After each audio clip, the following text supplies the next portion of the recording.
That boy is always going to be there. It's growing up means not paying attention to youth culture, not paying attention to the arts, closing off that thing that we once were. That's what the definition of growing up is. Not a good definition for me. I will never grow up.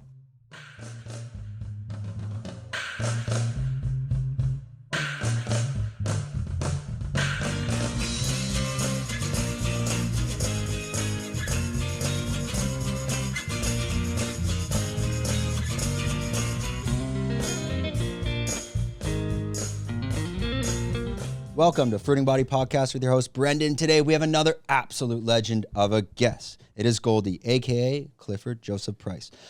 Today, you can find tons of content on Goldie in terms of documentaries on YouTube. We're going to focus on more about his experience and his connection to Thailand. I feel like personally that's something I can relate to. And for the audience, maybe it's a part of his history and his journey that we've yet to indulge in. If you don't know who Goldie is already, I mean, go check it out. I mean, if you've been living under a rock, I think you know who he is. He is the godfather of drum and bass. We don't want to build it up too much there. So let's jump right into the podcast and take it away with Goldie. Yeah. Thanks a lot. Yeah, thanks a lot for joining us, first of all. It was a shorter intro. I like it. It's good. Straight to the point. Yeah, I mean, there's tons of stuff. It's mad. Well, I'll give you a bit of direction. Let's just start from the beginning. I've really went through as much content as I can to really understand who is the man, who is Goldie. But there is a missing piece. Your initial connection to Phuket and Thailand. What actually brought you here first, and you know what made you decide to actually come and settle here? Well, I think for me, I've been doing what I do for like decades. It has been the journeyman. Was really the kind of the coined phrase, if you like. And I always looked at that through various architects throughout the years and decades. And obviously, initially, physically, it was the fact that I was touring in Asia and I was in Shanghai and I met my wonderful muse, my Mika. I met there in Shanghai. She was working there, Canadian, and I she was from Canada and she was there working, and we just met randomly at some ridiculous dinner.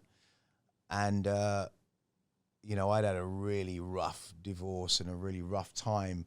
I was peaking back end of the 90s, which was, if the 60s think they had a really hard time, a really big party, trust me, the 90s made it look like baby feet Similac, because the 90s really is, I have quoted, and many of my peers have quoted, it's probably one of the most... The 90s is probably one of the most prolific eras we could ever experience as being on the planet from X to Y, Y to X, because it's the scientific change, the musical change, cultural change, technology, everything was heading to a massive cauldron hydro explosion, if you like.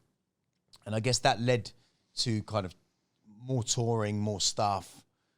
And we just met in Shanghai and fell immediately head over heels with the woman. And then she had a boss that was living in Phuket. I'd never been to Thailand. I was never drawn to the islands. I'm Jamaican. I lived in Miami. I was 2 hours from Jamaica. My family are from Manchester. My father's from Manchester in Jamaica. My whole family are pretty infamous in Carroll City, which is a Jamaican neighborhood. And it just, even at the height of my kind of inverted commas, that stuff that makes you known, I just could not be fucking arsed with going to, excuse my French, going to Jamaica. It didn't appeal to me in a way. I don't know. I think it was just the idea that I was kind of more caught up in the Americanism, I guess, and Jamaica was kind of like, wasn't for me. I'd been to Barbados, I'd been to Antigua, and it just wasn't me. And I felt, Mika said, come on holiday with me. My boss is inviting us down. I'd played in Bangkok before. I met her in Shanghai. We played in Bangkok. Went back to Shanghai a few more times. And then we just came for Christmas one year, and I just came here and just went, Tina Fey, right? 30 Rock. I want that one.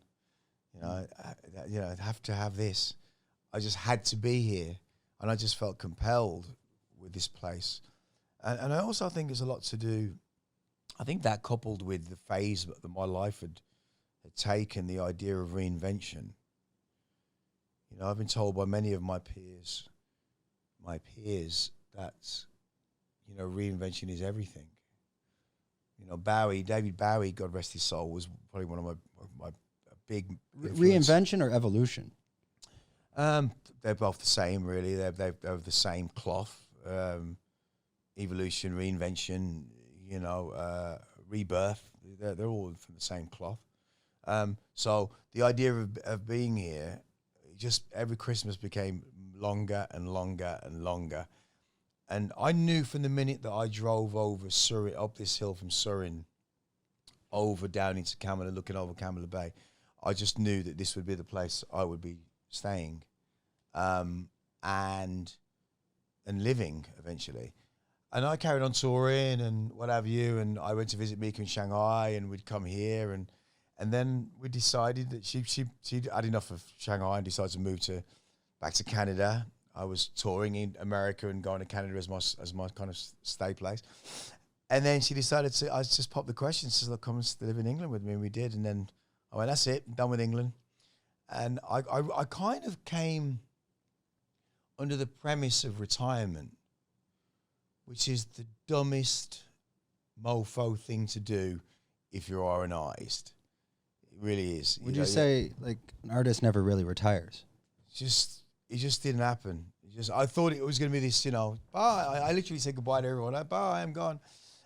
But I think the universe has a different plan for you. As much as your ego thinks it's one thing, the universe has another plan, and you kind of have to go with it if you let go enough, and that's what happened. And then I set up the gallery, which I never expected to own a gallery. Did that happen quite quickly after, like, you know, coming to move here, like setting up the gallery, like within your first year? No, the gallery happened much later. I mean, the gallery happened like 4 years ago, and it was because of the amount of kind of like, I'd like to say peer pressure. I guess artist respect is another one, because lots of my friends are like, what do you do? You love art. You know, the same model applied for my label, which is 30 years old next year. Metalhead's the label. It's an integral record label, has been since its inception. It was kind of designed to be the antichrist to what was going on commercially, though there's nothing wrong with that commercially, if that's what you want to do. Commerciality is a very big part of, you know, gentrification. And are you referencing more like the plug and play DJs? And, you know, plug and play, and also music that was not fitting within a certain criteria, formulaic, gentrified, if you like. And we were never that. So the whole idea of coming here and continuing my journey as it unfolded like origami was a really good thing for me, because I think I always look at my life in these crazy stages, these chapters, if you like. We all have these chapters, and I've kind of had a really good way. I've been very lucky in the way the universe's energy has come to me at the right time. You know, being a product of the 90s, you know, the music, you know, the same as punk, really, being the first British genre, which was really original to its core. At the right time, socially, economically, there's a lot going on with the Thatcher era. There's a lot of disdain with the country, you know, economic decline. Oh, this rings a bell. I was following hip-hop in New York, and it went through the same economic decline, in the same way that the boroughs and youth culture, you know, these families went to build New York. They all moved to the projects and the boroughs, and they had kids, and these kids had nothing to do once the city collapses. So they started doing graffiti and painting and music. So I kind of, you know, 17 and a half, just about to turn 18, being in New York, the impact of New York has stayed within my kind of Freudian veins. Let's say the birth of yourself coming out of the South Bronx in terms of your music, because a lot of people don't understand it. It's actually, your art was way before the music initially. Yeah, well, the art was way before it, but I think the point I'm getting to is that from that kind of inception, very early, soaking into me, cultural inception, it was a really good thing to, after everything and all of that word fame and success. How do you measure that? Being rich, you know, what is wealth? You start to question all of these things, but then you realize it's such a different cultural place. Culturally, it was really good to, you know, you go through this thing where, you know, boy coming up from nothing, does, exceeds life, fights against everything, gets fame, falls on his ass, regains himself, is in a really, life-threatening accidents, all of these different things. And then the fame and all this other stuff comes, and then you've got all the cars and all the women, all the stuff. And in all of that stuff, you're searching for something that's not there. It's like obese people in the South searching for food, and they just get obese, but they're still hungry. Or you're chasing the purple you're chasing dragon. this thing that's not there. Mm. And that's synonymous with every modern type of success and fame, whether it's sport, music, everything else. Did you kind of find yourself once you settled in Phuket? And to extend that question as well, is you've said I'm going to see the boy, the 12-year-old boy is inside. I'm protecting the boy. But I kind of connected a piece of Phuket. When you land in Phuket, and only certain people will understand this, it looks a lot like Never Never Land. Were you coming home? Well, it wasn't. When you come over that Penang Bay, this is like a clear picture of, that Peter Pan-esque Never Never Land. So did that subconsciously ever connect with you, where I'm home? No, well, it was Never Ranch, but it was it was the idea of there is this magical thing about this place, and you either get it or you don't, right? It's like if you go to New York first before you go to LA. I loathe LA. Some people go to LA first, they can't deal with the bustle of New York, but I've always felt that New York's a metropolis to itself, whereas Phuket is a place to itself, like America. It's like other cities are other cities, but New York is New York. I look at that like Thailand. Phuket is Phuket. The rest of it's Thailand. So there is that kind of parallax. There is something so magical here that it's only when you uncouple the carriages of culture, uncouple the carriages of even trauma, and you uncouple, and you have the idea of uncoupling time. That's what this place does for me.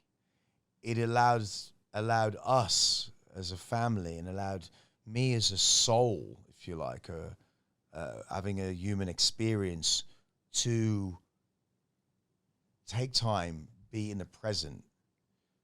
And, of course, we get overwhelmed, like when you first come to Thailand, you go to the market, you buy loads of wax-carved candles, you know what I mean? And you go to Lemongrass House and you smell lemongrass all day long. Once you go through everything that you've gone through with it, you find this place, and the magic is inherent within it. Well, I find the magic's always in Phuket. It's within yourself, I find, it's what you make of it. It's what you make of it. I mean, I did the 10K hike on Sunday morning, and it was probably one of the most prolific ones, and I've done a lot. Was this the Spartan one, or the one? Did you just do your regular? This is my regular circuit, which is up from Kamala up to the lake. I did it once with my girlfriend and a friend visiting, and we didn't realize that it takes 4 hours. So we went. we got up there at we started at 3:34. And I hit the top, where the lakes are, right? Because you told me about it. Yeah. And maybe I won't give too much away. But anyways, we hit there and it was 6 o'clock. Wow. We're so lucky we found the path at the back. To get back, yeah. If we didn't find that, we were in that jungle. My buddy, at one point, we were like, okay, we got to step it up. We got to start running up. Yeah. I mean, I go up there. I obviously take a knife and stuff, and I've had a few snake encounters. And obviously, in January, February, there's a lot of scorpions.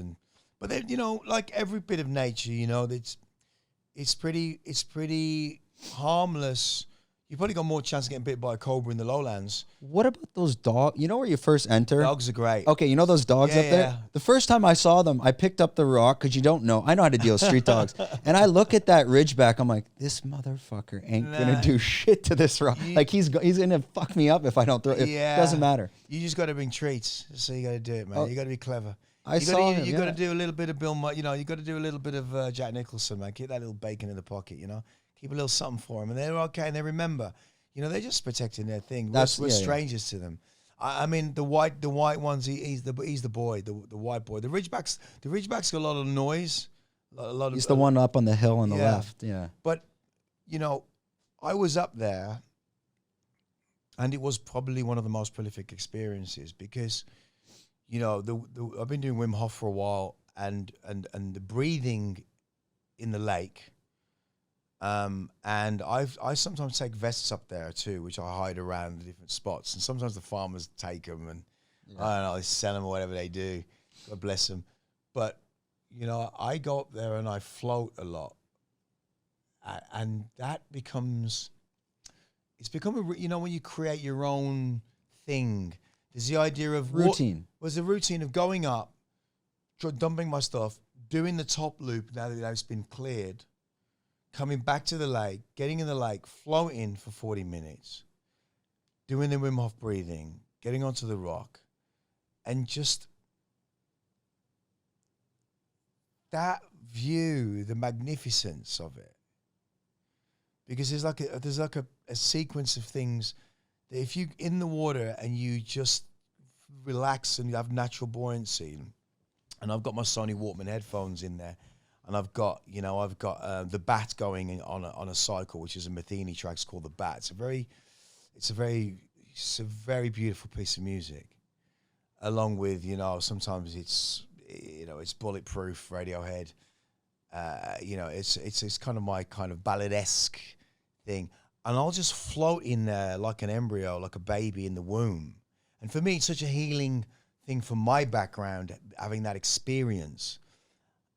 And it was so prolific that I floated and did the kind of the ball rolling around in the water, and then I kind of came to and got on the surface, and I floated, and I just look up, and there they are. There's like three. There used to be two. Now they've had a baby eagle, or a kite, the breed they have here, and they always come and check me out in the lake, and they just swim around, floating there. While I'm swimming around, they're just floating overhead, and I just have a few screams, have a few bits of wailing, which is something I never thought I'd do until someone pulls up on you. And it's almost as far away from the kind of what you call, going back to the point at the beginning of the conversation, than the kind of the tree hugging experience, or you come here to to go and find yourself in a retreat. This is the retreat. The island is the retreat. The place is the retreat, and I think some people need that. Like I need to go to Kata to go to yoga. Like yesterday, I want to be in the class with everyone's energy. I practice at home, sometimes. But I've always been a practitioner that will go and practice with group energy, which I love. But the point I'm making of that is it's the one thing that I can do alone that I have no fear of at all. Even with my encounters of snakes or anything, if I trail run up on one and I catch him late, and I'm more startled than anything. And they just pretty much go off, and they just pretty much skew it out the way. And but it was a really prolific experience, and I think that experience in the everyday life of being here really works well with painting and meditation. And the main thing about this place is it allows me to be no one and realize how little I know about life, how much little I know, because of course I can sit on the computer and get all of this stuff and more stuff. And did you know? I'm passing this information that I might not. It's more like a raconteur of. But you're not experiencing folklore. You're not experiencing it. It's passing information. We're passing information. Regurgitating. We're regurgitating and passing information that we may not even know. Like, did you know that this? And do you know really?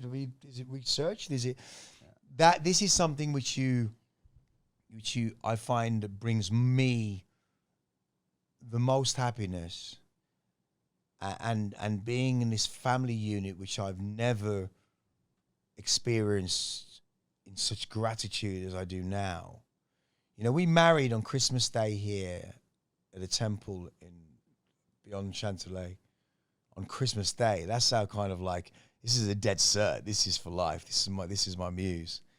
And we always knew it was that. And And plus, I only get to buy one Christmas present, an anniversary present in the same one. Yes, save money. But it's that kind of magical experience. And one other thing about it is that there's paradise within paradise, which is, well, within me, this is other paradise. But then it's also these things where, since we've been here, time goes out of the window. And I'm obsessed with time. Like timeless, all of these things, the sense of time, the sense of running out of it, the time of, doing all of these gigs back to back sequentially, all of these things. It gives me this place of space and allows me to do this thing, which is the experience, which is the biggest thing. The memory. The memory. And part of that is that since we've been here, going to like Cambodia and going to Laos and doing this other stuff. I found a journal yesterday. And I said to my wife, you've just got to see this journal. And inside this journal are some unbelievable pictures of paintings that I've done that weren't the finished paintings, but were the kind of like the prefix. Mm-hmm. And then inside that were like different letters to us. One was Queenstown in New Zealand, and it was a place called Coronet's Corner. And as I read the opening monologue, I was like, what is this? Because it feels like I find these writings that in my things that are like, who wrote this? But it's me from before. It's the idea of what writing does to oneself as the author, that we forget these things that we experience sometimes. We constantly need to be reminded, like anything else. And of course, just typing them in the phone is one thing, but you never do that. You type them in the phone. Some people are like this. I'm not wired like that. I'm wired in the old way of pen to paper. Mm-hmm. Because, how many phones I've lost 5 or 6 phones in the last, I lose them all the time, 2 a year, 3 a year. And these notes, okay, they're in the cloud, yada, yada. But the idea of finding the written word within your own space is so beautiful because it's profound. Because I'm reading this thing and I'm thinking, and all of a sudden it unravels into this corrupted MacBook. And I think, oh my God, this is overlooking Coronet's Place, this view, and explaining what the view was like. And then another one was from Cambodia. And there's a picture of Coco and Mika standing when Coco's like this high, and he's writing these words in the moment of the time it happened, in the experience. And there's something really special about that. And that is only really brought about through this this rebirth. Hey everyone, just a quick word from our sponsor, 5 Star Marine. They are Phuket's leading and #1 private VIP speedboat tour company on the island of Phuket. Go check them out. They're really helping us to operate week to week and to continue making content and give it to the fans like yourselves. Go check them out, Instagram at 5 Star Marine. And let's get back to that episode. And when you're taking those memories, like, is there a paradox there? Like, yeah, you're reading from the past, but are you speaking to someone else in the future? Because a lot of the times when you record those memories down, and until you pick it up and read it again, you've completely forgotten it. I think it's more about... it's about reminding oneself of how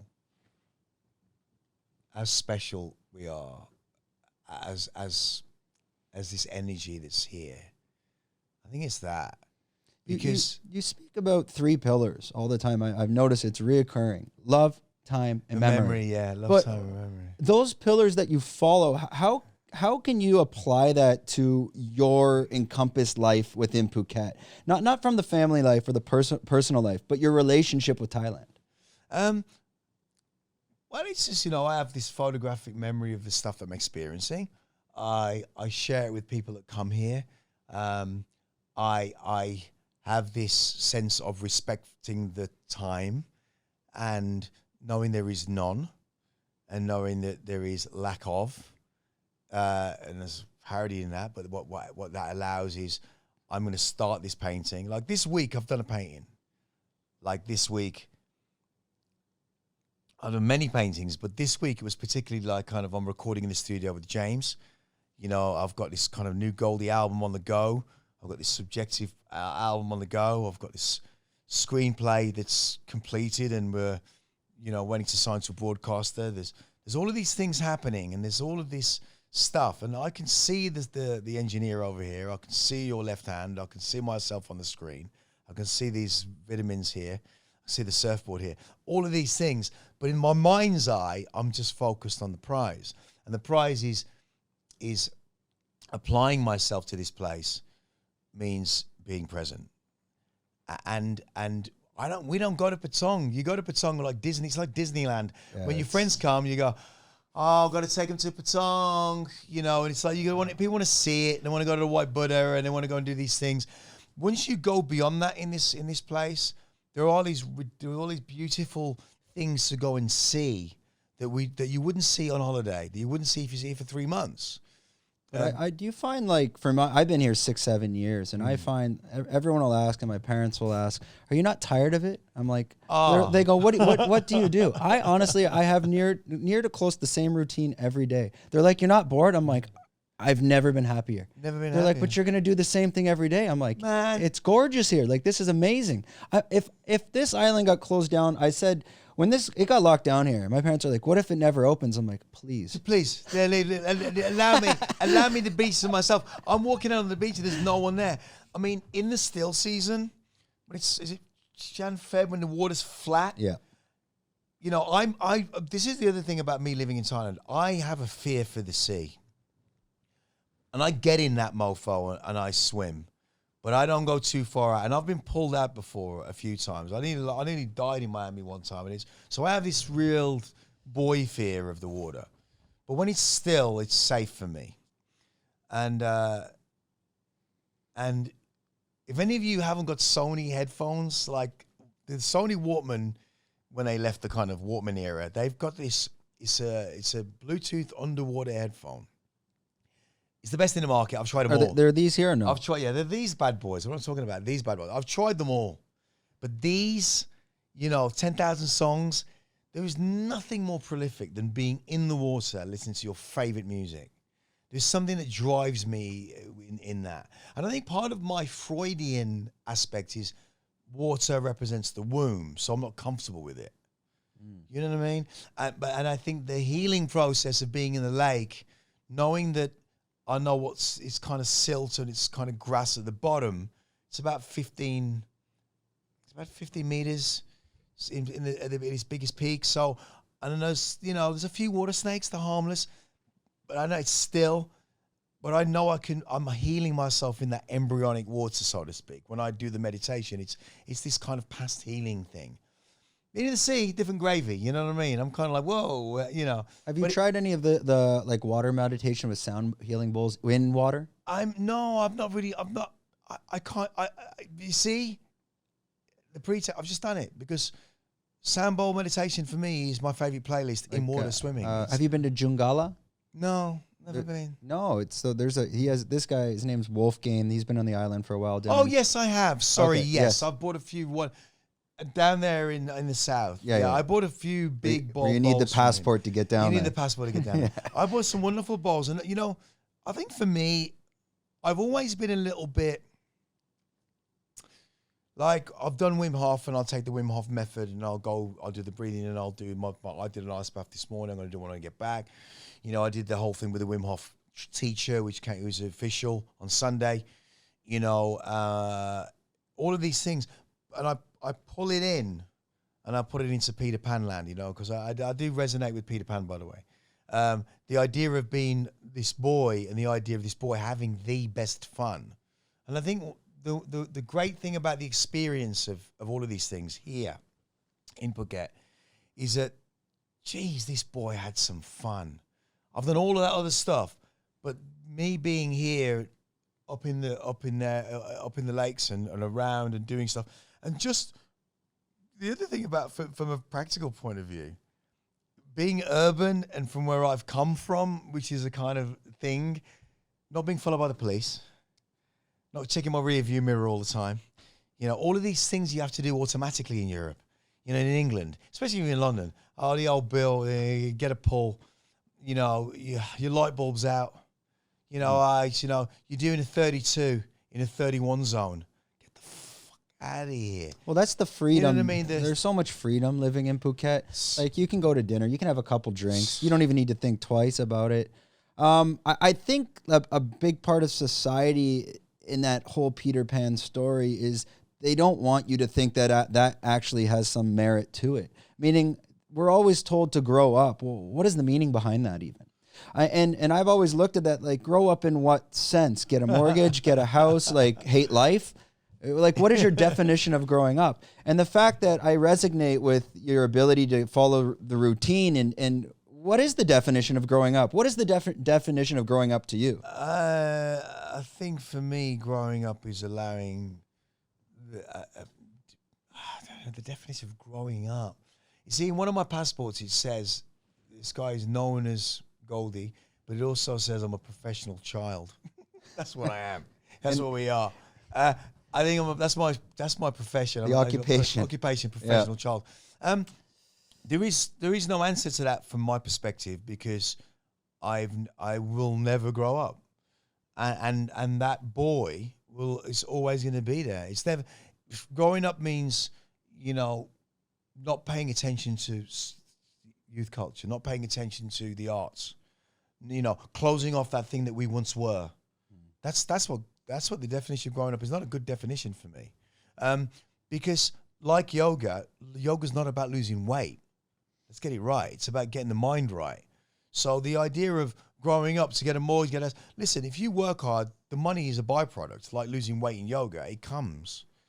I've never done a project. I've never had my wife always points this out. My focus has never been the money. If it were, I'd be doing some other thing with it. I'd be in Wall Street. I'd be doing whatever. I'd be a broker. It's just not my thing. It's a byproduct. It's something that allows us to have this fantastic lifestyle. I'm blessed.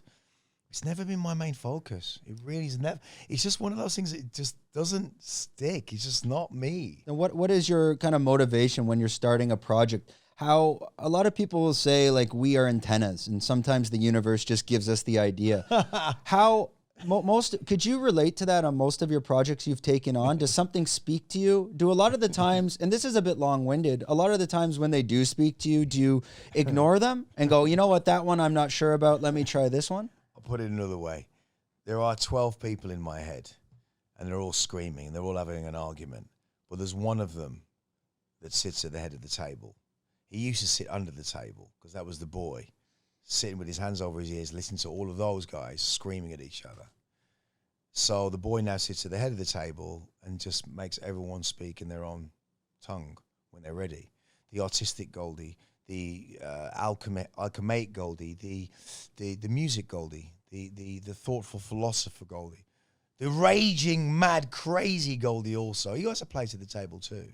They all have a place at the table. You just got to make the conversation and listen to what each one of those voices is saying, and don't just put it down. And that's really been my process for a while now, because the boy gets to speak. Do any of them lose a seat at the table?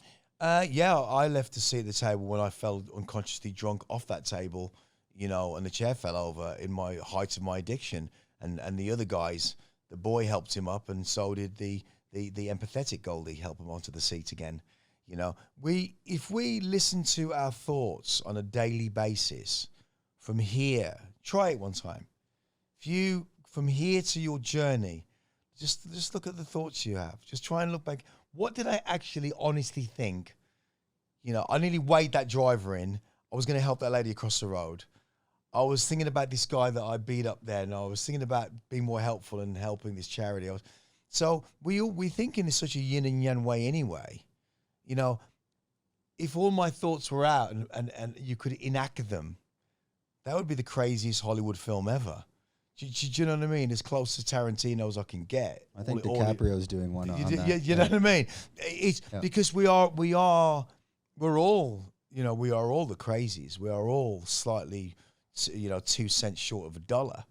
I love the quote. One of my best friends, Noel Gallagher, one of the best quotes ever, is that, some people, like his brother, some people are just like, used to fork in a world of soup, and that's kind of what we are. And you're constantly trying to, and I guess trying to gain the curdle, trying to whip it up to some kind of form is where we're all at, right? And I think one of the biggest things, why am I here on this chair? What am I doing here today? It's it's only a reminder that this is probably, the best possible version of myself I can be at this moment, because everything, is beautiful. I think, I'm going to be filming this documentary here next year. It's like the penultimate one, and I'm like, yeah, not another one. And when I got asked the question about, Goldie, just listen, hear me out. Just this, we want to do this last one because you've done all of these documentaries over your life, and everyone's always done this fame thing, all of this other stuff, different parts of your life. But the point I think is that I feel like this era, I'm in this what's called the return movement. This is the return movement. Some people call it the golden era. It's the return movement. So I'm 57. I'm 12 mentally. I'm 9 in my thoughts. And I am raging like I was 27. And I'm just thinking that how that look would be looking is the idea of seeing all of these things and what I've become here, and how life has become this beautiful, out of this mud as this lotus, out of the phoenix raises from the ashes, and ashes out of phoenix, and blah blah. And so I think that it would be good to not end it on that note, but to have this penultimate return movement. I'm doing a Goldie album, which I think that's what the title may be. It's looking more and more like the return movement, because I'm going back. I truly believe that there is no end. And I think that's the whole problem with human civilization. We get too caught up on a start line and an end line instead of the Gaia, which is always evolution. You're saying this is your best era that you're living now, and connecting that to the ideologies of Buddhism, especially us coming from Thailand, and the concept of reincarnation. You mentioned that you were an understudy to a pharaoh. Could you expand on that? Oh, jeez. Not really. I think that there are many past lives. I've always felt there are many past lives that I've Well, you can go through these. What are they? They're called past life regressions. Yeah. And you can go ahead and do these. Are there any that like really resonate with you more than others? Yeah, I think that the pharaoh aspect was one of them, and it was a warrior aspect where I had a lot of power under there was a dominant figure that I was a warrior to, and I was convinced to then empower it with this empowerment to yield all of these people together, and they were betrayed, and of course I got my heart pulled out, my liver's out, and it was a real kind of betrayal, and then that happened, and then the latter part of it, which seeped through the music, there's a really interesting. It's very finite. On the end of the Mother CD. It has to be the full length CD. After Mother, there is a Bowie track called Truth. 3 minutes after that, there's no ID on the CD player. So if you have a CD player and you're in the bath and track 2's finished, it just plays for 3 minutes. This track appears, and it's called The Dream Within.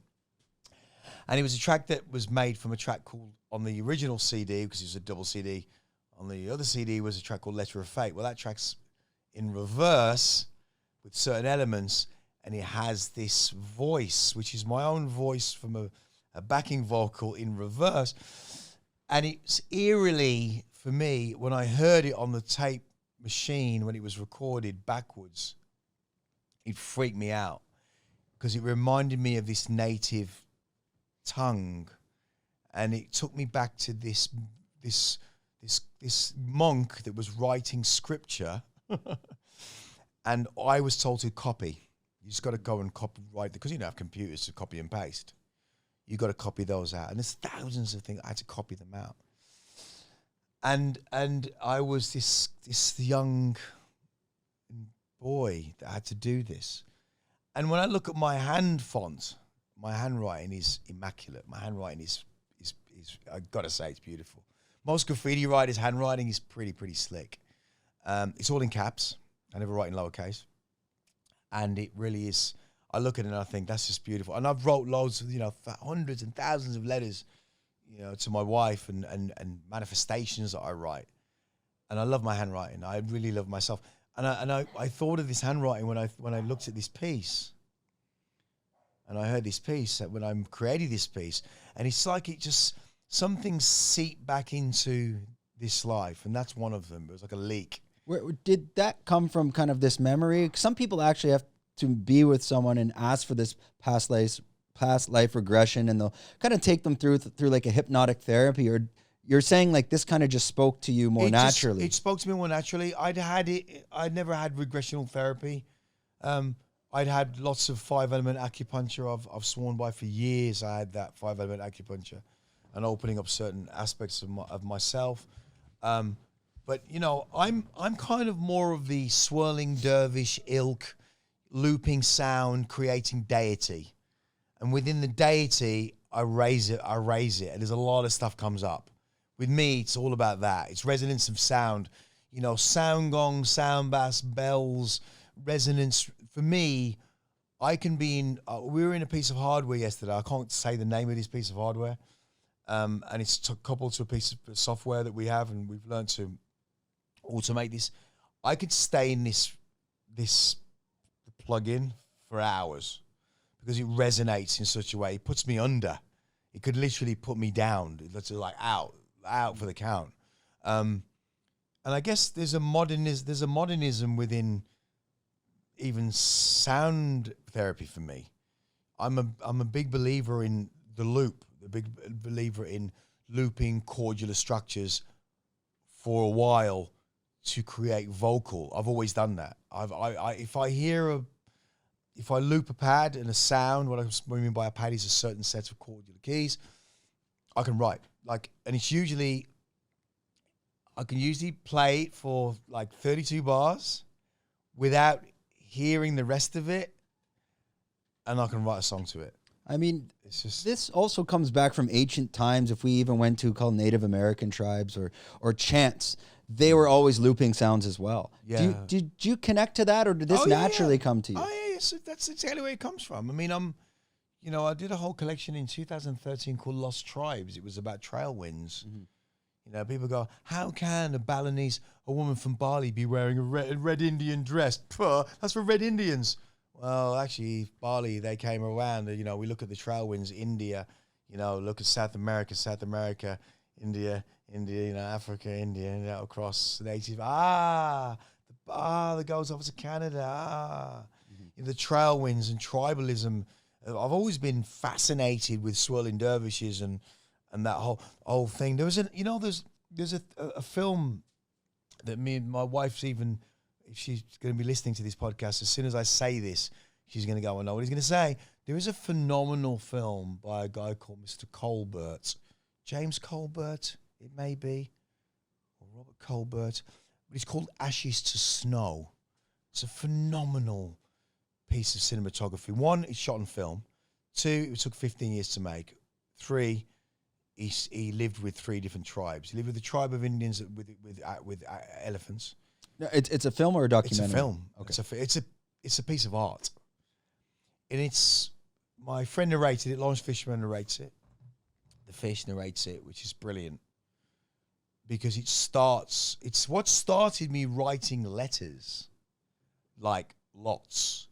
Because it starts with the idea of this guy leaving his love and writing letters to his love and then burning them in the fire. And the ashes come up and be like snow.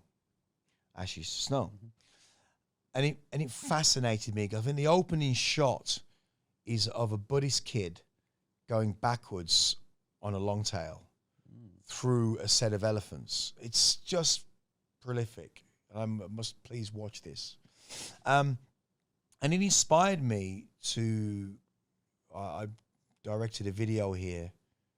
Again, Thailand, you go further out, it directed me up in Krabi and Raleigh Beach. I went and shot with some drones a video called Mountains from the Journeyman album.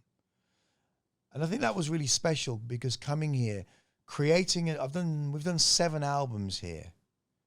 And Journeyman was special because it was the first album outside of the UK. No, it was more of a celebration album, It was correct? a celebration album. It was an album of the Journeyman is finally here. You've arrived. I've arrived. And the Journeyman's special because of, it was written here. I wrote the songs here on beaches here.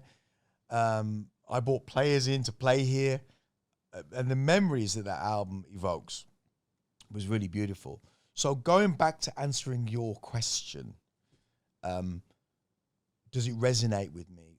All things tribal are all things remembered. Because all things remembered was taken from the idea of the French book by Swan, of the Madeleine cake and his grandma's cooking. And I took that idea. It was written in French. It came out in France, a French book.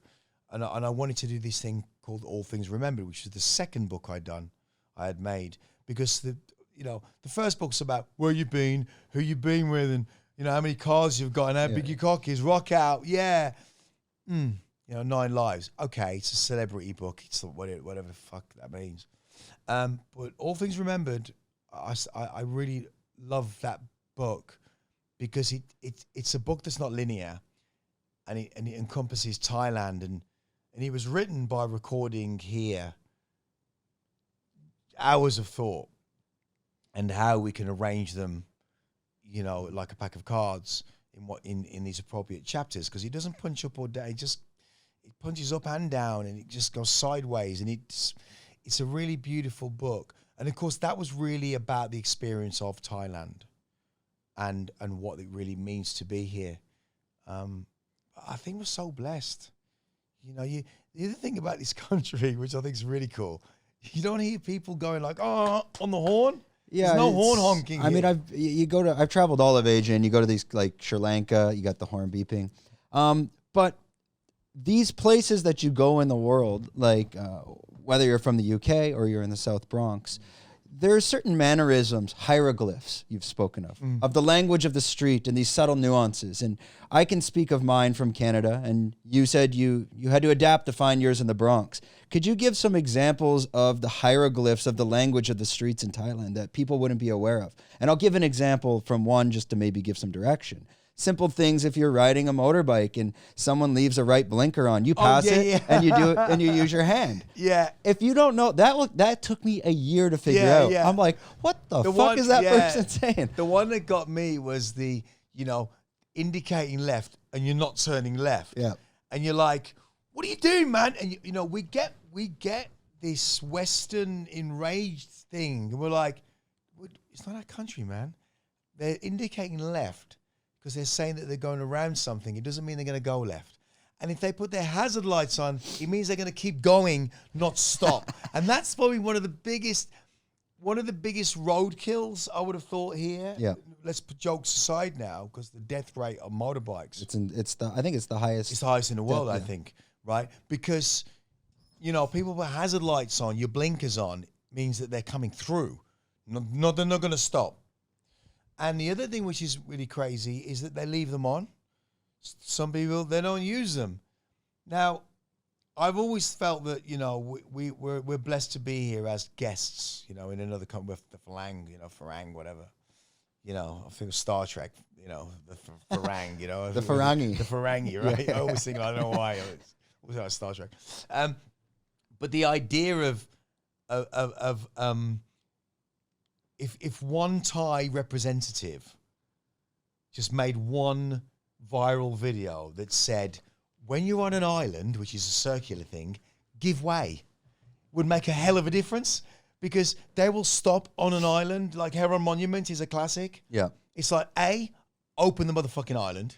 Yeah, because it's always got the gate across, because they're scared it's going to cause more traffic. It's like the whole point of an island is that you give way and people go around and you give way.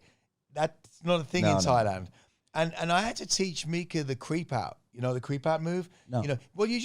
In Thailand, you just roll out into the road. You don't stop. You just roll out slowly and they'll give you way. As opposed where the island is, they're so polite that that's why people stop on the island, because you think that you roll out and they go, oh, we're going to stop on the island for you, and you continue. But it's like, no, you've got to give way for the oncoming you traffic. need to change your peripheral vision here, I find. You've got to. So, oh yeah, this is it. it used to be. The second you go there, It used to be this. It used to be this. But you see, like I pointed out in this interview, your hand, the surfboard, the product. You've got to be like this here, and also anticipation. You know, like one of the. But you can't turn your head. Yeah, I know. No. One of the most dangerous things I've felt here happen is when you stop and allow someone to walk across too quickly, because someone's coming down the inside and they're going to mow them over. You know, sometimes you can cause the accident if you stop being super polite and you're allowing someone to walk across, and you just kind of stop and they just come across. And they don't realize that there's someone's coming down. That's why I said, you see what they did this circle here? It's a No. Okay, when you go home, check out the Surin circle. There's a zebra on everywhere, and it's a Jackson Pollock of a circle. Yeah, it is. And the last 2 days, people have been hit walking. Because the problem in Thailand is the zebra means nothing. Yeah, it means nothing. So what's happening is the Farangs they would just walk out. head down zebra. Yeah, and also they think there's also, you know, I think the other thing, even I've been that person that, you know, being here, you got to stop with the sense of entitlement. Yeah, I mean, I learned pretty quick because I lived in China for 6 years. So by the time I got here, like, you had all the Farang complainers. I'm like, you never lived in China. Man, yeah. You look, you know, like, you what know, are you seriously, complaining what about? are you complaining about, right? Like, this is great. You know, I saw a thing yesterday which freaked me out, man. Police drones telling people to stay indoors. In China? In China. Yeah, I mean, it's, you know, that is some real state order shit, you know, some crazy. I'm glad I got out of there 2016. Oh, God, you know. And I have friends there now, and it's a nightmare. Like, they're building these prison camps now. I don't even know if I want to talk about it. I wanted to go back to travel one day, but like really travel. They're building prison camps. Yeah, there's concentration camps being built there in Guangzhou for anyone that is not a good student or a citizen, sorry. Yeah. Wow. Full on concentration camps for their own people. It's probably we're probably already banned in China for mentioning that. Yeah. Anyway, well, it's terrible. I do think the school system's great here. The health, I mean, people go, Thailand, hospitals, mate, some of the best healthcare. I'm sorry, but, you know, I can go and get checked out and this and that and scanned. And, you know, I go to Harley Street in London. I'm walking out there 12 bags, 15 bags down. Here, I'm like, you know, I'm getting everything checked out properly. And I feel that the healthcare's great. And, you know, it's good. And I think the school, you know, we got our daughter in a mastery learning school, which I think I really love because it's mastery learning, as opposed to just throwing her into like a kind of boarding school or somewhere like that, an international school, which doesn't really suit our model. And you know, and I guess probably the most important thing is that me and my wife have never had that kind of life coming up, man. Being my daughter now at 11, you know, with those kind of like Bilbo Baggins feet, it's kind of super wide because you're not wearing shoes all the time, you know. You know what I mean? Like, really cool, you know, just growing, you know, being able to say I grew up in Thailand. I'm like, yeah, that's great. Yeah, I mean, with the right direction as well. I've had, let's say, ex-girlfriends, kids that went to the international schools, and they also went to international schools in the UK and Singapore. But the one thing that even the kids said that they disconnected from was the fact that you don't get that feel of go home and play in the streets with the other kids because you're always so separated around the island. And that's the one thing that is kind of missing.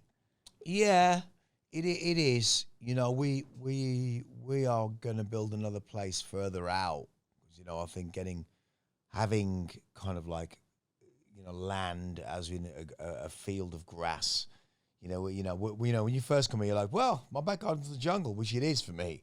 But now I'm thinking, you know, I want to get to the age where I'm like, you know, I maybe I'm going to start keeping bees. I need to get some hives in the bottom of the garden. You know what I mean? So I'm kind of at that stage now. I'm not kind of New York roof bees kind of vibe. I'm not Williamsburg, you know? So I think that there's that element of the next, you know, movement we're going to do. But I just love, I mean, you can't beat the food. The thing about the food palette here, you can't beat it, man. Apart from my wife's cooking. Yeah, the Thai Can't food, beat. it's good, but it's definitely like it's not healthy. You don't think so? I don't think especially when you go big to differ, man. because of when they're using a lot of like the fish oils and the sauces. Go to Ban Rin Pa, man. If you're going, I'm sure there's places. Yeah. Do you know what I mean? Like for me, like there are traditional chefs that have been keeping the same recipes, the same thing. There's no MSG. There's none of that shit in the food, and I can taste the difference a lot now. You know, like anything good, you got to pay for it in a certain respect. But I think I'm still the food I'd buy at Ban Rin Pa would cost me 5 times the amount if I buy it. It would be an uptown market place in Mayfair, or come and check out this Thai fusion cuisine. You know, I'm sick of eating foam. I want to have a good meal, and we go to Ban Rin Pa. And to be honest, you know, I fell on my luck with Mika because she is just. I mean, she's insane. You know, I mean, Coco's just spoiled. She's got a menu. Canadians can cook. I know what it is with you guys, man. When it's in the water. Well, you know what? It's the cold winter. We can't go out, so we got nothing else to do. You can't go. You want to go to the restaurant in the freezing cold of Canada? All right, let's go warm the car up, get your suit on. Like, so you end up cooking at home, and you're cooking like that real warm, heavy stuff as well. Man, I'll tell you what. I was, you know, being in Canada at that peak of winter. Trust me. Oh fuck. Right, I remember being there, and it was, you know, I remember when Mika first came here to England, and she's coming from, you know, Thailand, and we visited, and then she came to live in England from Canada, and you know, roast dinners on a Sunday is an English tradition, and Mika was like, this is like Thanksgiving every week. I'm like, wow, I'm winning here. Yeah, you know what I mean? Because she's like, you get to cook roast dinner every week now, baby. That's basic. You know, which is really good. And that's been an amazing thing. I do love the food. I think we were both drawn to the food here. It's excellent. My girlfriend's Thai, so she cooks at home a lot. But Yeah. we do a lot of hot pot. It's a bit cleaner, so we're able to kind of get the thin meats and the veggie, and we just the problem. Well, it's air fryer season right now, right? So the Philips air fryer is the way forward. Trust me. You get that Philips air fryer, and you can put anything in this thing, and it scans it, it reads it, it knows how long it's going to take to do it, and you just press one button, and it's serious, man. You put, you know, Beyond Meat. You know, for me, there's also I never thought in all of my time being here that I would ever say I would prefer a Beyond Burger over a normal burger. And I'm talking like In-N-Out Burger, you know what I mean? Any of the big kind of like burly burgers. You give me a plant-based burger any day of the week now. But those Beyond Burgers, I was watching a friend doing some health stuff on there. They're just packed with like GMO shit, though. Oh, you really? You think so? Well, you know what? Fuck your friend. It tastes fucking good to me. And it ain't Mickey Donald's, so I'm all right with that. I'm serious. So I'll ask a couple questions more about your recent stuff. Am I still here? Can you hear me? Ah, okay. Yeah. Your recent production going on in the U.S. Now you're producing with a guy named John Dixon. John. And this is the Underground Resistance crew, correct? Yes. I mean, I've worked with John Dixon. How did that all come together? John came about from Outlook Festival with me, Mad Mike, John, Cornelius. They were out there doing an Underground Resistance show. I'd already known Mad Mike forever. John Dixon got introduced me through Mad Mike. And we were in a minibus coming back to the airport to Zagreb. And I didn't realize that John Dixon has a mad thing for Pat Metheny in the same way that I do. We both have a love for Pat Metheny. And I said, look, I'm gonna start putting something together. A couple of years passed, and we stayed in touch. And then, weirdly enough, I started putting Journeyman together, and he's on a track called Redemption, which is gnarly, and it's 18 minutes long. I've got a 21-minute version somewhere, but I didn't want it compared to Timeless, because Timeless is 21 minutes. This is 21 minutes. Timeless is seminal in its own way, and it's an opera in its own black opera way. But Redemption is again another beautiful piece of conceptual architecture, because it goes from a D&B tune composition, and it turns into a D&B track, which is the two genres that I love the most. From D&B into techno, which is our forefathers. Techno is our forefathers. And and John played on Redemption, and he then played on This Is Not a Love Song, and he played on, a few other. He's all over the album basically. And then the one thing that's very special on that album is Tu Avec Moi, which is Are You Going With Me, and it's a remake of Pat Metheny's Are You Going With Me. I'd always said to Pat, I interviewed Pat Metheny at the Langham Hotel many, many years ago, and me and Pat have been close friends for years and years and years. It's really mad because your hero becomes your friend. It's like Barry became my hero and became a friend. But I think Barry's different because Barry was like, growing up was like, well, God, but still is, and he's still out there in the universe. But as a kid, Barry's like, I'm never ever, you could never even assume you'd ever get in the same room. With Pat, I always felt that I'd work with him. I always felt that I was going to manifest it, the power of manifestation. So, and the one beautiful thing about that as an art piece, which is answering the question, I said to John, I'm going to remake Are You Going With Me? He went, no fucking way are you going to do that? I said, listen, man, I already spoke to Pat. I've got the kind of red lights flashing in my mind, and Pat's going to give me the green light. He went, what? I went, yeah. Because it was Pat's wife who was a big fan of Timeless in '97, which introduced me to Pat. And Pat Metheny was a track called Across the Sky, which I remixed, which was a bit of a heavy remix back then for that era. And we always stayed in touch because his wife says, who's cool? And Goldie was cool at the time. And she kind of grew up at college in my music, and Pat was dating her in Paris. And then, we got this introduction, and then we stayed in touch year after year after year after year. And I'd always wanted, and it's me and my wife's favorite all-time record of all time. I listened to it coming here. And I said to Pat, I'm going to remake it. And I interviewed him, I said, can you find me the original samples? And weirdly enough, it was created with him and La Maze on what's called a synclav, which is this looping machine back then, which in the jazz world was like, how dare you use a looping machine? It was you can't do this. It was outraged within the jazz world. And of course, it became his seminal record. And I remade it. And I remade it with some amazing players. And I actually inverted the piece.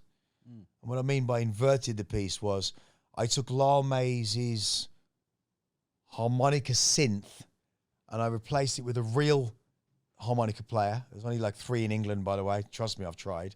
I took, to get a harmonica player, it's just difficult. It's like trying to get a bagpipe. Especially at that level. At that level, to be able to play at that level. And trust me, and I had to read the riot act to this player. And then I took, you are not going to play guitar better than Metheny. So what do? So I took a really remarkable friend of John Dixon's called Aaron Jenick. And I got Aaron Jenick to play trumpet and replace Pat's guitar line with the trumpet line. I then did BVs with Matt Calvert, who's head of the Heritage Orchestra, and Typewriter, which is his own act. And he's a phenomenal MD. He's a musical director of my live tours. And I then put this piece together. And if you get the original, which is 9 minutes long, and you get Tu Avec Moi, and you play them simultaneously in left and right speaker, they move exactly the same moment. But they're 2 completely different tracks, but they're exactly the same because of the musical inversion. And I think that's probably one of my, for a small kind of time, that and Redemption are phenomenal compositions. And John Dixon, I have to thank for that in a lot of ways. Would fans in the industry, would they know that, or is that kind of new information as well? It's kind of new information too. Like, because I have a very secret way of working, and it's people, those that know. It's that kind of thing. Okay. I don't really sing from the asses. This format allows people to kind of get under the bonnet. Yeah, the only problem is the arm movement's not great in here. Yeah.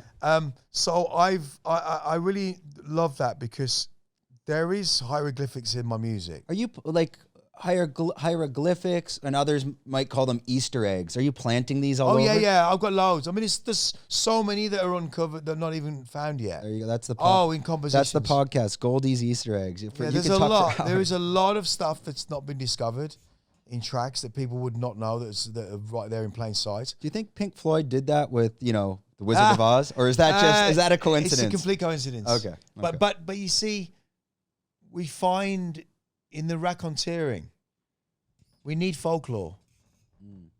You know, that's the thing that people have to understand, that if you can record everything on this phone, everything that we have in this era is recordable, right? Yeah? Agreed? Everyone agree in the room? Yeah. Okay. Why do we lament for ripped jeans then? Why do we want an old photograph? Well, why do we look for filters that are making something look old? Because we're lamenting for something that you can't have. And that's the problem that human beings have. We are by default and should be incomplete. You think they do that every generation anyways? No, there's a difference. Because we can say the same old shit by going, well, back in my day, it wasn't the same. Oh, it's very different now. And the reason why it's very different is because we never had the amount of technological change. You can sit in the 19th century and do all these things and go, well, you know, somebody that witnessed rode cars, for example. It's huge, replacing a horse. It's just big, right? But the difference is that we're going back and forth in time. We're time traveling through samples. We can go back and we're time travelers. We can go back and forth in eras of recordable audio. We've only had recordable audio for 100 years. We've been here for how long? Sorry? So if we can go back and forth in time, sound alone, to be able to go back and forth in cultural heroes and take things and invert them and make them something different. That's the magic for me. That's the seancing method right there. What about like these unique sounds? Like, for example, have you ever thought, you know, what if I travel to the depths of the Amazon jungle and find a sound that I can incorporate into my music that only you can get from a certain time, like a tribal time? Is that something, or is that just too difficult to, you know, go capture? I just get it outside. I want to go home. I mean, you know, listen, urban music is from urban environment.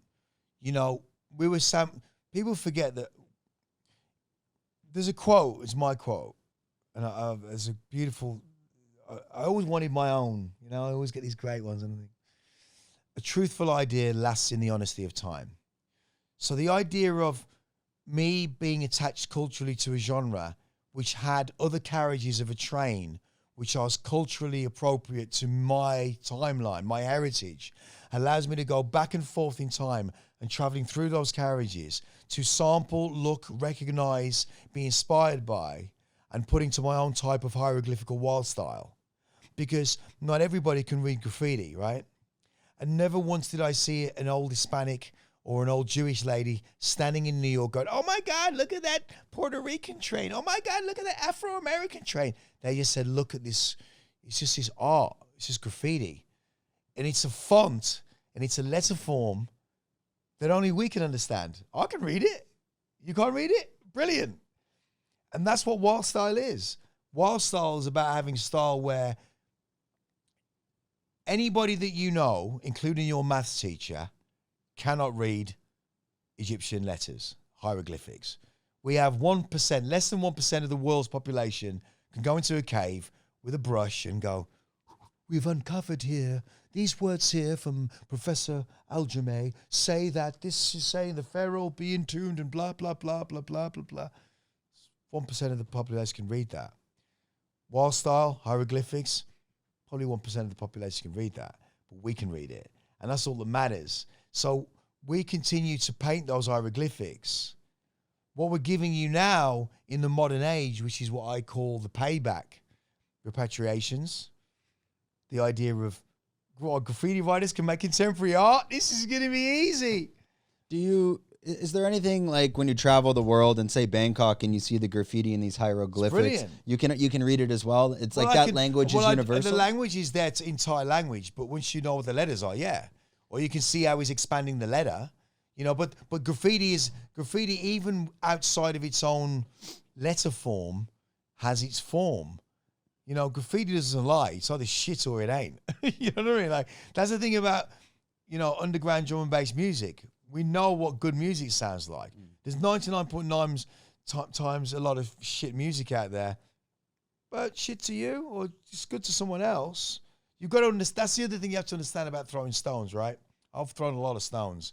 I've broken a lot of greenhouses. But from here, this table looks kind of brown. And from where he's standing, it looks kind of brown. There's just different hues. Mm-hmm. And I just have my set of hues that are culturally different than everyone else's. Mine are kind of cool. You know what I mean? Like my friends are kind of, it's kind of cool because we come from a genre of kind of coolness, which is our cool. It might not be someone else's thing, but it's just so much style within what we do. But a lot of that art that you grew up with, and the reason it went to these levels is the art was, developed from the struggle, which maybe without that struggle, are people still able to reach that level of art? I could say the same thing and say, does that mean that someone in Paris is not allowed to make hip hop? Or Madonna's daughter, who's just put a drum and bass record out, Lola's not allowed to make a drum and bass record? You can't put a wall around New York. Mm-hmm. You can, however, have style. There's a grey line with integrity. I guess it's the nature and nurture of style. It's the nature and nurture of style. And there's a certain idea of integrity. I did an interview and said, well, if it's good enough for Madonna's daughter, it's good enough for me. And this was recently, like last month. And Madonna's daughter turned up at a gig in New York like 3 months ago. It's on her birthday and turns up at because she wants to come into a Goldie gig, right? So, I remember a mother calling me, trying to make me produce an album after William Orbit didn't make the album. And I refused because I was making Mother at the time. And everyone always gives me a hard time for that. They're like, you should have made Madonna's album. Really? Why? You know what I mean? Like, I've got other things to do with my time.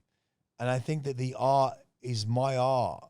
I don't kind of want it to be anyone else's kind of thing. On a side note, okay, so I heard this story, correct? This could be completely wrong. It's correct. I said it's wrong completely. Yeah, that's wrong. Don't worry, it's not even that crazy. So I heard from a friend of a friend of a friend. He braces himself. You're a part of a clan of Rainbow Six. And your clan of Rainbow Six, one night you invited them all to a set in London and you played. Is this true story? Yeah. Call of Duty. And the guy specifically, his name in Rainbow Six was Bore, B-O-R-E. Well, yes, it's true. There was Rainbow Six was the first platform I played on online. And in the madness of my life at the time in the 90s, it was hedonistic. It was insane. In the night, it was insane, and going into the noughties was just something I can't even comprehend how I survived that era. But Rainbow Six came out, and he was like playing online with other people in his rooms, which is weird. And I had a set of guys, there's a guy called Lordy, Kristen, Bohr. There was a guy called Hellfire back then, for Scottish fella. There was a few other fellas, and I. Obviously you're playing and you've got this kind of it was Goldicus. You got your own I think group. It was a Goldicus 999 is my tag, still is. And I'm playing online and then people go, you sound really familiar. It was always this kind of vibe. It's like, yeah, oh no, you ain't. People just wouldn't believe I was this guy. And of course, when you get to know these people, I invited these guys to a club one night and they all came out and they were just fucking blown. What year was this? God, 98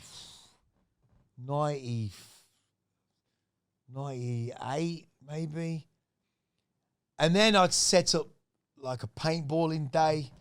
We all went paintballing, playing it for real, which is insane. I'm one of those people that I guess in England, and I kind of got to get out really because it was just too. I can't go out normally like I used to go out. Like, I'm at dinner with my wife and my daughter, and you get that kind of Dave Chappelle moment where somebody comes over and goes, "Hey, sorry, man. Look, I know you're having a night out with your family, but I just want to." And you're like, "You're sorry. I just want to, can I just tell you this?" And you're like, "Just fuck off. I'm having my fucking dinner." And you want to, and I can be polite for a certain amount of time, and you'll get people that are kind of a little bit, what, you're too good for us now, kind of, they're thinking it, but they'll say it's you're going to get hurt. Something's going to happen in a minute. I'm not that guy. I don't want to be that guy. Yeah, especially with your family. And then you get that kind of, and I also think from social, before it just got really busy. And in the last 5 years, it got ridiculous. Do you get that in Thailand much? No, people, I find because Hans can say, we see a lot of famous people on the island. And it's kind of, you give the space. Like, what's the point? you're gonna see Man. yeah. You don't get it here much? I don't get. I get. I'm Fantong. That's who I am. What do you mean by that? Fantong, Mr. Goldtooth. That's the Thai abbreviation. Okay. Fantong. Mr. Tong, Gold. Tong meaning gold. Yeah, Mr. Gold. And that's how they know me. I love it because what I love about this. The DHL guy can go to the bottom of the hill. He doesn't even have to. He just goes, Fantong House. Cool. They know where they're taking it. There's no. You've got to sign this thing here with this thing here. You know what I mean? Then they know who you are, and so I don't get bothered. Like if you're at dinner and stuff. And I love that. No, and I get respected. So sometimes a Western kind of know you. The gallery's different in Bangkok. I'll get stopped a few times, especially with mainly expats that are like, "Oh my God, what are you doing here? I heard you lived in Thailand," or some mad shit like that. And like I said, the reason bringing this to a circular movement, we've had it's a wonderful chat today, was that it's allowed me to have I've had the most amazing. Me and my wife have been together for 15 years. I've got to say that the last 15 years have been just the best experience a human being could ever have. Well, I've had Mika on the podcast before, and I went to lunch with her we were talking about, and I have her pajamas down there. Like, if you ask my girlfriend, because I wear them every fucking day they're so comfortable. You need to get my wife's pajamas. They are the best pajamas in the world. Especially for in Thailand, because I used to work at my laptop in basketball shorts, but they're synthetic. And then she dropped off this pair, and I'm washing them every other day. Yeah, Mika, send me more, please. Yes, I gotta go pick them up. She will. But I had her on the podcast, and in that contrast of her personality and your personality, it synchronizes quite well, in which she's your rock, I'm assuming. She's totally, we're so yin and yang. I've never, this is the one thing she'll quote me on. I've never had an argument with my wife over anything. And the reason why is because she just won't engage with me. I'm like going, nah! And there's nothing there. It's like she just took the pin out and went. And you know what I mean? I put my finger in the thing before a fire, and it's like there's nothing igniting. That's the way she is. She's really taught me a lot about my self-dignity, my self-pride, and having such a trauma. I've had a crazy traumatic life. It's out there. Mm-hmm. And she's allowed me to heal in a way that I never thought I could do as a man, embracing my effeminate. Listen, man. Yo, guys, any guys out there, man, stop giving me the big one, man. Go out there, go scream in the woods, go cry. Let some steam off, Some of the biggest killers from a lot of my friends that have died, that have passed away, they're 40 plus. And they exit. They've OD'd or they've gone. I've lost a lot of soldiers, a lot of generals. I've lost some people that you would never have expected to lose. I've lost people to drugs. I've lost people to, addiction's been a bitch in my life for decades. A big part of it, like even me living in Asia 12 years, and we'll wrap this up, and I think otherwise we'll be here 4 hours. I don't want to waste your day too much. Are you finished? No, I just wanted on that point. Yeah, we're almost done. I think I've lost my sound for some reason. Could be your connector. I must have pulled out the connector or something. There, just play with it a bit. It's connecting down there. No, it's not. It's not that. Right there. Oh, yeah, there you go. I was saying a big part of it. Living in Asia for 12 years, I've always had a girlfriend, and I've always said, if you don't have a strong woman at home, especially living in these countries, you're going to be a fucking mess because there's too much substance out there to pull you in one way or the other direction. Is it working or? Something's. There, you've unplugged it. One sec. There you go. I was wondering what happened there. How is it? Listen, you come to Thailand and you were young, backpacking, go out, do the clubs, do the bars, do the titty bars, whatever the fuck you do, all that stuff. It's just stuff, Coming here and living a life is a totally different thing. We need our rocks. We need, muse is the word I love to use. It's such a wonderful word, having a muse. And Mika's been my power of inspiration. She hates when I say it.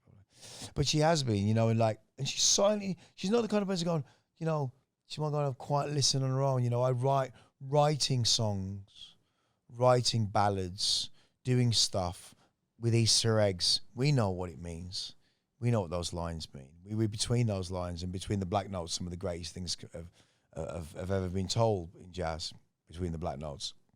And I think my life's always been between the white and the black note. It's always been that darker shade of blue between those notes.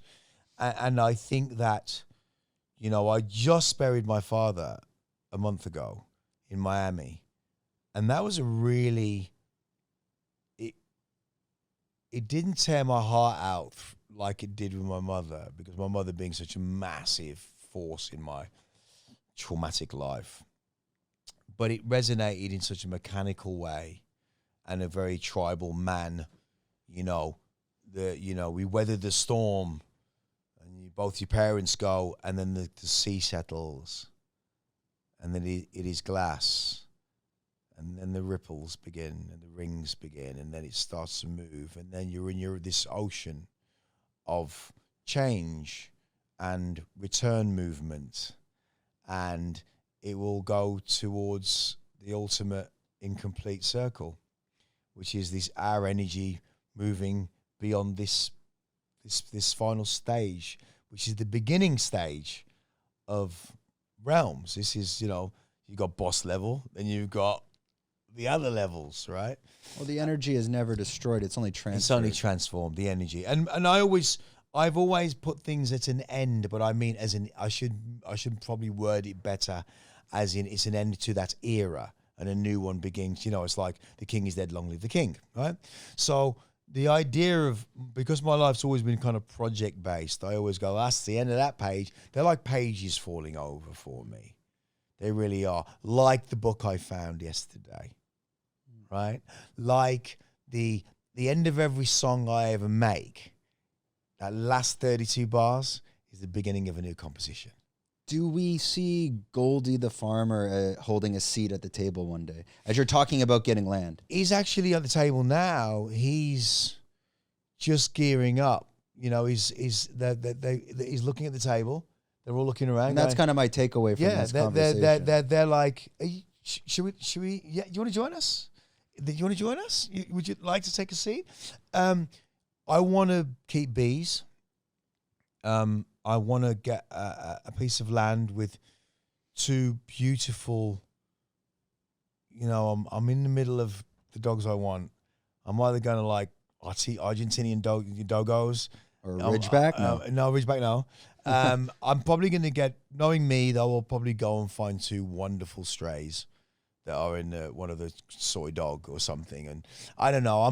I just feel that I'm at we are at this place where we want to do these things.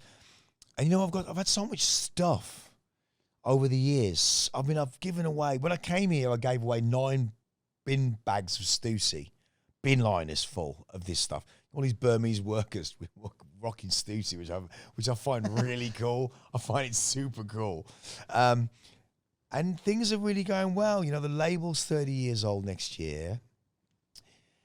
I've been doing this for street culture for 37 years. Well, I'm 57 now. I was in New York when I was 18. So whatever that is. And I caught the bug at 17. I was 17. Star Wars, Subway Art, the New Testament, the Old Testament. You know what I mean? That's what that is for me. And I'm just making a Goldie album now. Did the Subjective album last year. For me, the screenplay is everything. I've written 6 episodes, and I think it's my greatest work. I really do. Would you direct, star in it? I'm going to direct 1 and 2. Okay. Star? No, thank you. My idea is to direct, storyboard. I see anyway. I've written 6 episodes with Clint Dyer and a guy called Dan Cadan, who's Guy Ritchie's right-hand man for 16 years. What is it? It's about your life or something? It's a semi-autobiographical screenplay called Sine Tempore, which means in Latin, without time. So nothing like, are you a fan of like Curb Your Enthusiasm? Did you watch the newest season? Yeah, I'm a massive fan of Curb Your Enthusiasm. The newest. You see Larry David's now producing like it. Yeah, I haven't seen the new one. I think I saw the first 2 episodes of the new season. Oh, that's the whole season. It's him producing his own show. It's fucking hilarious. Yeah, I think that he's because he's just about to do it with the kid. Oh, I won't. Yeah, he's it's just great. about to do it with the kid, yeah. and he's got the actress girl. The Mexican kid, right? That's the whole. Okay, so that's it. Right. So yeah, I'm with it now. I watched the first episode, and the idea that he's got this excuse that becomes bigger and bigger. It's so good. Well, it's far from Larry David. Yeah, okay. But it is 3 unbelievable stories, all intertwined. Tragic love story, which is like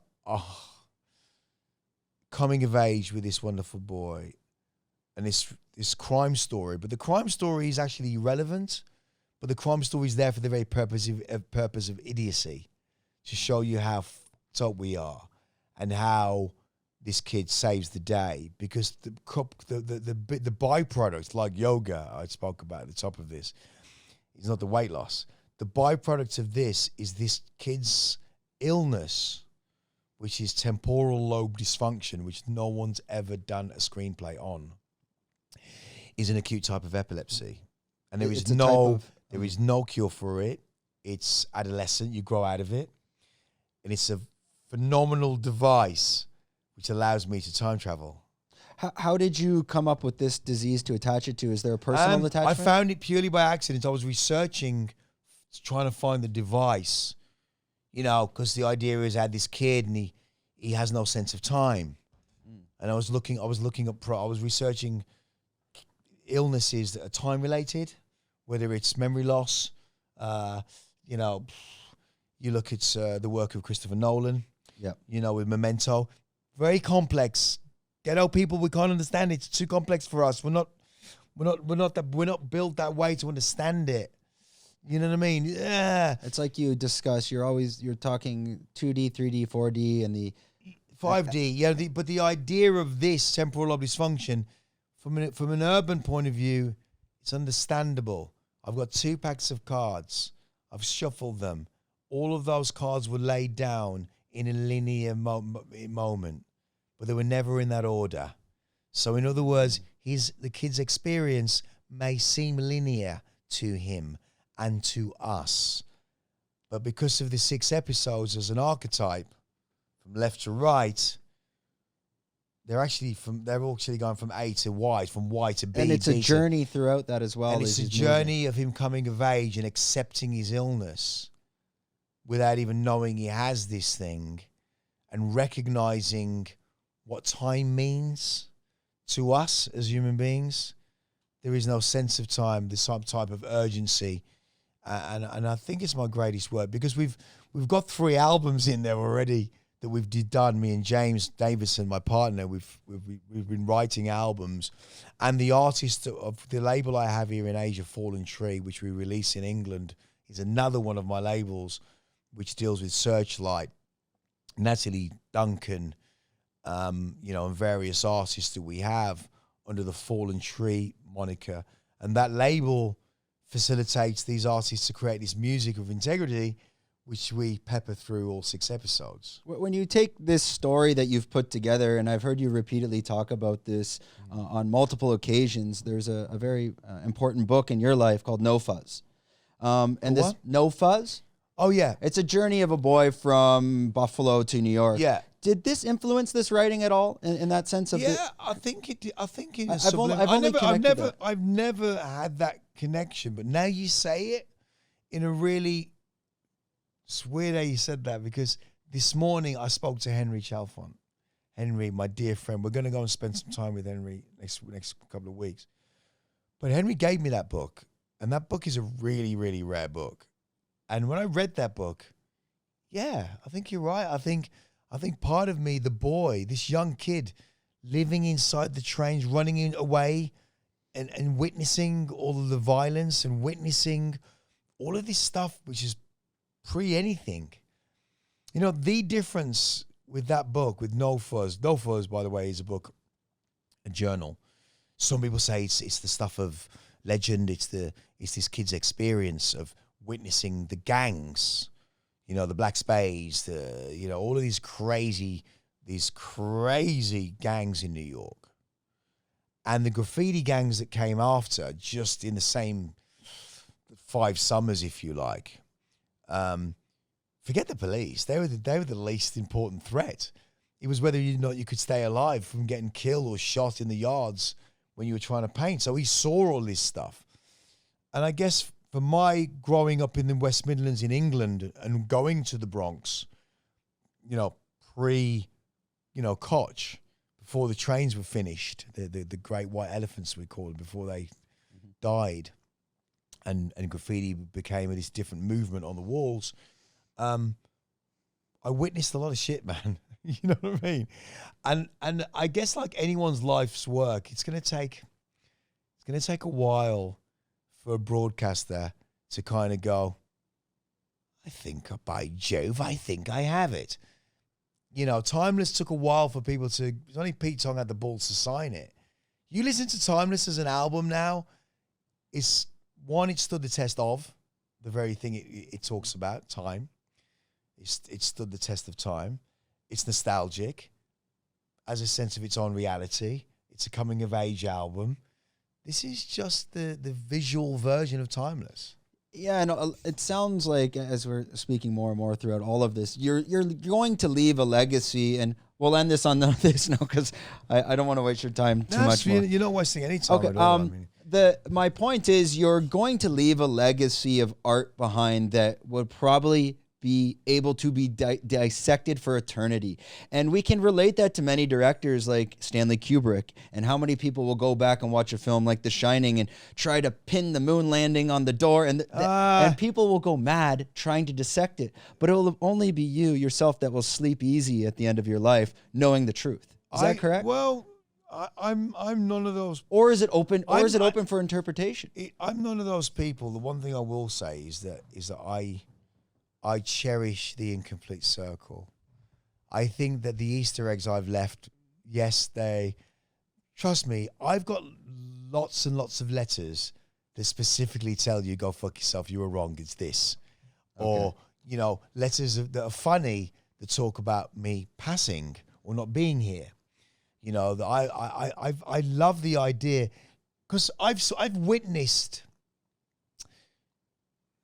We used to record over the road from where Hendrix OD'd. I used to look at the house, a plaque outside the house, you know. And I look at all these things, and I look at all these. I think of Herring, and I think of, you know, all the great graffiti writers we lost, Dondi, and.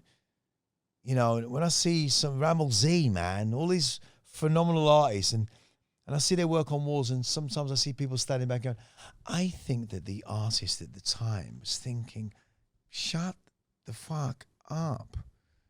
You know, you don't know what the artist was thinking. Unless he stated it, you know, with his handwriting. No, it's open to interpretation. But you're kind of saying it as if you're kind of selling it to me in that sense. Mm-hmm. You know, I like the idea of an open floor. Like, maybe, okay. Well, have you heard the story of there's a famous artist, they won't even reveal his name, that in the 80s he was at lunch with Donald Trump. And he said, this is the reality of art. And he was eating his spaghetti, and he smashed it on the floor like the sauce on the floor. And he took the tile of the floor and he sold it for like $50 or for like $100 or $1 million or something. Oh, no. Just to show that, like, you have to understand that the art sometimes doesn't matter as well. I'm not quite sure. It doesn't. I think that's what graffiti is about. It just upset that apple cart, man. I mean, you know, Cause is a living example of that. Cause is probably one of the most prolific artists on the planet right now. Along with, you know, you look at what Mr. Banks has done with the idiocy of art and shredding it up right there in the gallery. I mean, genius, a real genius, and I like that because I think that the art is only art to those that put it into that place, right? So, you know, you could go and put that shit in the middle of Africa into a tribe, and they could just burn it, like use it for papers and wipe their asses with. Yeah, but there's certain artists, like I'm a huge movie buff in that sense. Like, and there's certain artists out there where it is pure art. Like, for example, I think one of the most underrated films in the past few years, I think it's 2 years, is a film by Wes Anderson called The French Dispatch. I don't know. It's the one thing that I'm waiting. You just remind. This is what I love about these things. I guess the premise of this podcast was to remind me of that, because that has eluded me. I saw it when I was in America on a clip somewhere. I came up on my feed. That's what it was. I was in Portland, Oregon, and I've always been a Wes Anderson, P.T. Anderson fan for both of those guys. I'm going to go home and watch that today. I have it on my laptop after this on Dropbox. I'll send you a Dropbox That'd be link. brilliant. Then you don't have to download it. You got it. This is even better. And if he's saying that it's one of the great, because Magnolia. It's a masterpiece. I'm telling you. Wow. When you're watching it, and I won't give much away, but every single frame is a painting. Every frame. Well, I've always felt that's what the kind of director he is, anyway. Oh, this is like, if you're a fan of the Grand Budapest Hotel, he takes it to the next level. So it's that on steroids. Well, I'm all over it. I think this. Who was a guy that played? I always get them mixed up. There's Ben Stiller and the other one, the guy that played in he was a golfer, and he was trying to hit the like a baseball bat, but it was an 80s film, crazy. Adam Sandler. Adam Sandler. Yeah.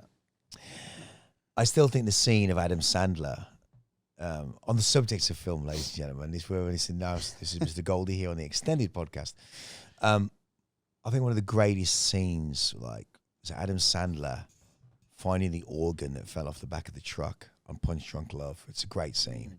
He gets it and he sees if it's a ploy, and he carries it in the warehouse and puts it on the side. And what is this object?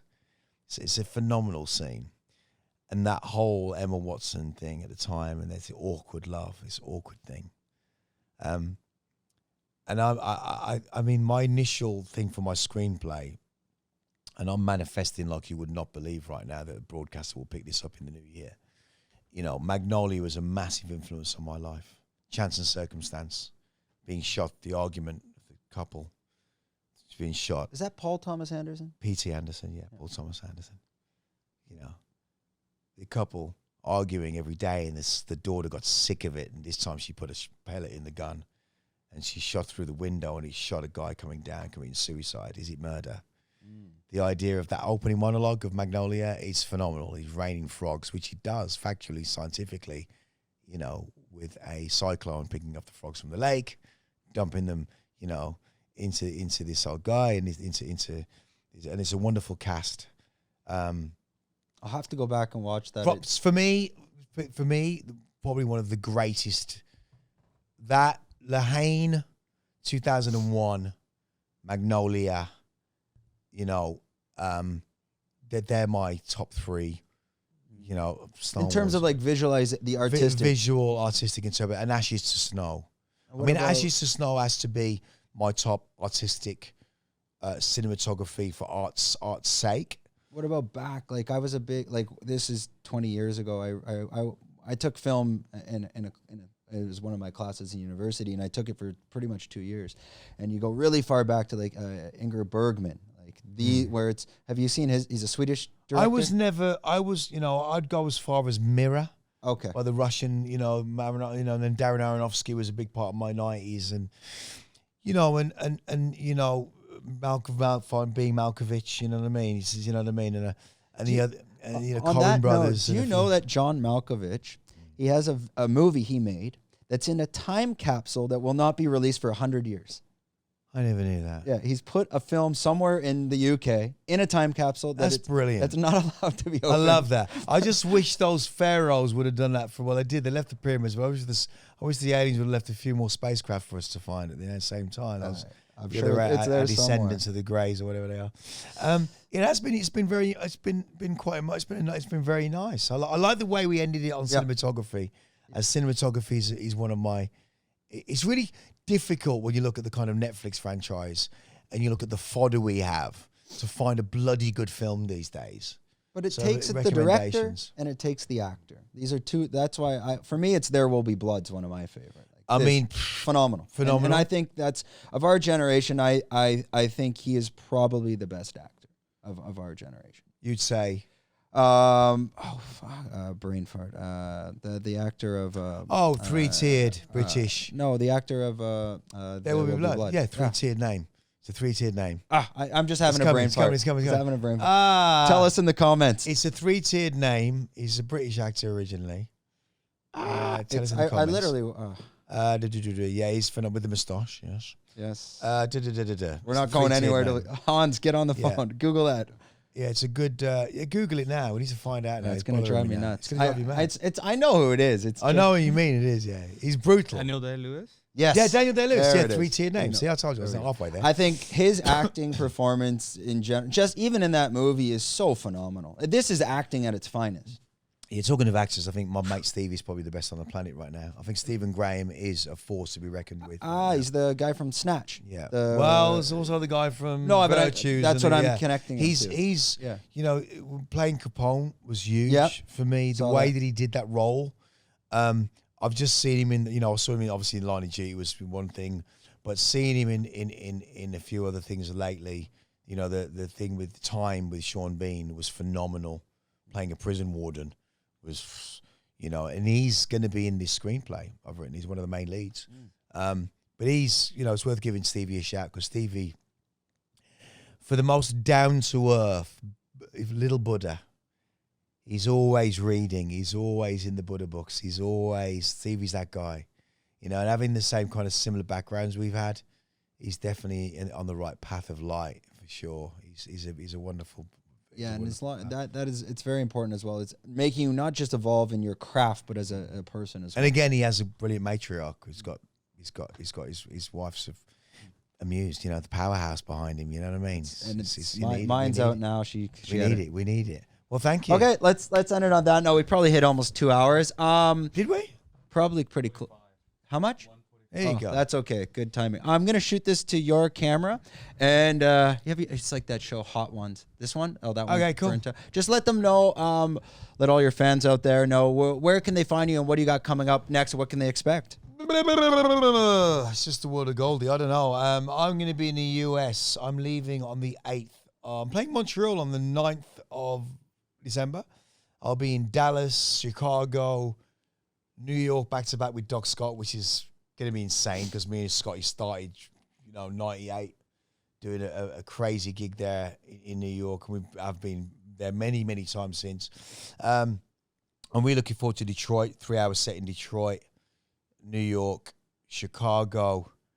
Who have I forgotten? Dallas. Yeah. It's going to be pretty prolific. You'll be back for Christmas? Or I'm back on the 24th. And then I am recording and... I'm painting January, February. I'll be at the gallery in Bangkok for those 2 months. And then I'm doing Miami Winter Music Conference, which is good. Hopefully we'll have someone onto the screenplay. Lots of projects, albums and crazy stuff. Yeah. And if you don't see me here, I'll be on the top of a mountain somewhere. And then hopefully you get some rest at some point in between. Somewhere. Yeah. Okay, thanks a lot for joining us. You. We don't know how to end these things. Just subscribe and like it and comment. Subscribe. Right. Namaste. Yeah, thanks. Cool.